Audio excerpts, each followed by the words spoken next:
Hello everyone, আমি শান্তনা চলে এলাম গুরুবাড়িতে। যা যা করেছি সেই ছোট্ট ভিডিও তোমাদের সাথে শেয়ার করতে। তো গুরুবাড়ি যাওয়ার পথে দুটো দুষ্টু বাঁদরকে দেখে নিলাম, সেখানে যারা চা করছিল সেটা ভিডিও করে নিলাম।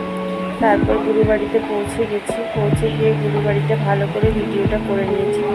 তোমরাও দেখে নাও আমার গুরুবাড়িটা কী সুন্দর। যাই হোক, গুরু কৃপায় সেদিন গুরুবাড়ি পৌঁছে গেছি।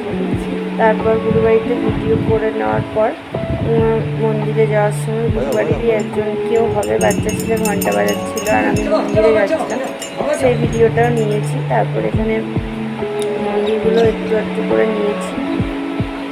খুব সুন্দর গুরুবাড়ির মন্দিরগুলো।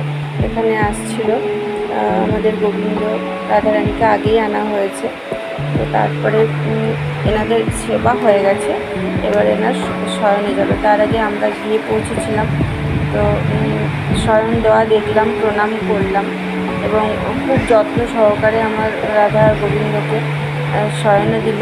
এটা গুরুদেবের দাদা, তো সেই শয়ন দেওয়াটা দেখলাম, দেখে প্রণাম সেরে আর কি সুন্দরভাবে শয়ন দিচ্ছে দেখো তোমরা।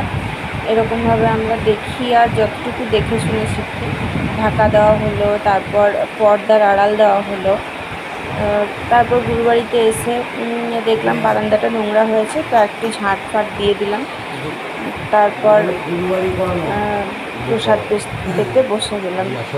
তো এটাই ছিল গুরুবাড়ির আমার তরফ থেকে ভিডিও।